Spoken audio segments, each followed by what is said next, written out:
Have you ever wondered what it would be like to live through a time when the entire world seemed to be up for grabs?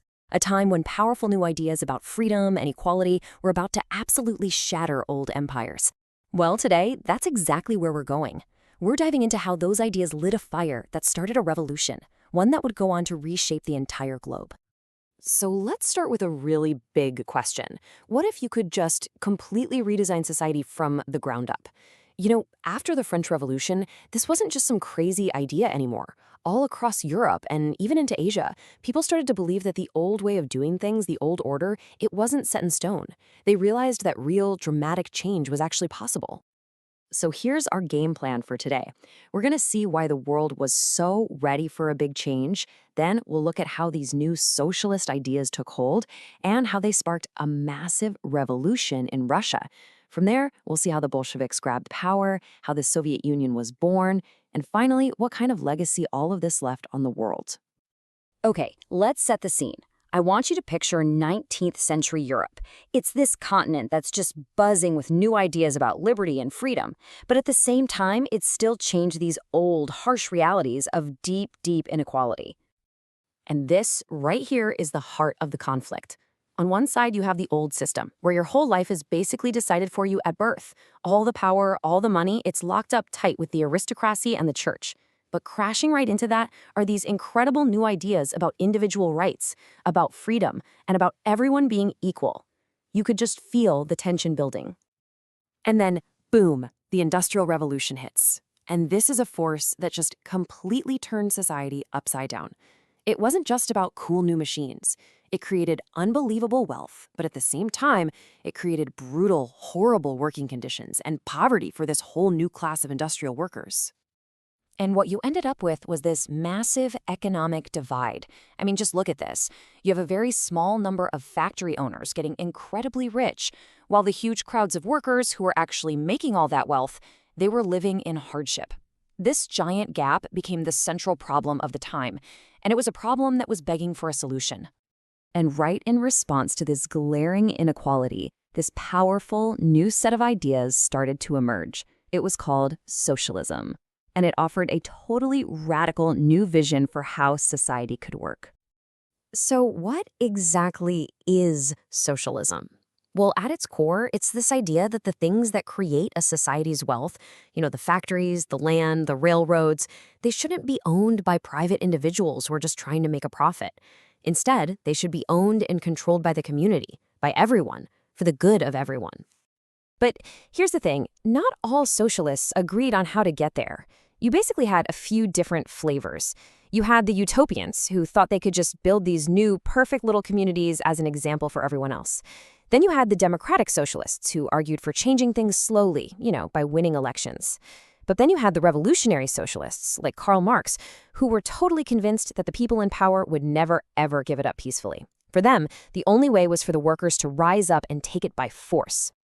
And that idea of a forceful revolutionary change, it found the perfect breeding ground in Russia.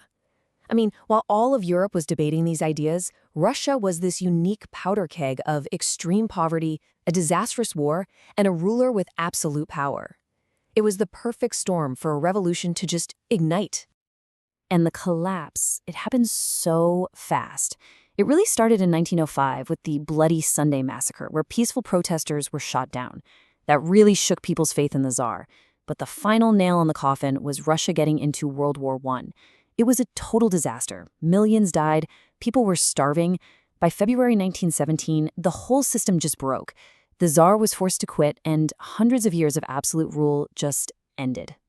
So now you have this massive power vacuum, and into that chaos stepped the revolutionaries, armed with a promise to the exhausted Russian people that was so simple but so powerful: peace, land, and bread. Now, there were two main groups of revolutionaries, the Mensheviks and the Bolsheviks. Think of the Mensheviks as the more moderate ones. They wanted a slow, gradual change and were willing to work with other groups. But the Bolsheviks, they were the exact opposite. They were radicals. They wanted immediate, decisive action, and they believed it had to be led by a small, super disciplined party of professional revolutionaries. And their leader was this brilliant and absolutely ruthless strategist, Vladimir Lenin. He got people fired up with this simple, punchy slogan: all power to the Soviets. Now, the Soviets were these grassroots councils of workers and soldiers, and Lenin's point was simple. They should be the ones ruling Russia, not some temporary government. And listen, the Bolshevik takeover, it wasn't some chaotic riot. No. It was a precise, almost military-style operation. In October of 1917, they put their plan into action, and it worked perfectly. They seized all the key spots in the capital, stormed the Winter Palace, and basically just announced to the world, hey, we're in charge now. So, they've seized power. Now comes the really hard part. The Bolsheviks were now facing this monumental task. How do you build the world's very first socialist country from the ground up? And they did not waste a second. The changes they made were radical and came almost overnight. All private land, gone. It was now social property. All the banks were nationalized, taken over by the state. They immediately pulled Russia out of World War I. And, crucially, they banned every other political party. They were literally redesigning an entire society in a matter of days. And then in 1922, this whole new reality was made official. The Union of Soviet Socialist Republics, the USSR, was formally created. For the first time ever, a massive, powerful communist state was on the world map. But the story doesn't end in Russia, not by a long shot. The shockwaves from this revolution were felt all over the planet, and it created a world that was suddenly and starkly divided by ideology. And this, right here, is the revolution's ultimate legacy. It basically created a blueprint for communist movements everywhere, and it threw down a direct challenge to the capitalist countries in the West. This ideological fight would set the stage for the next 50 years of global conflict, which we now know as the Cold War.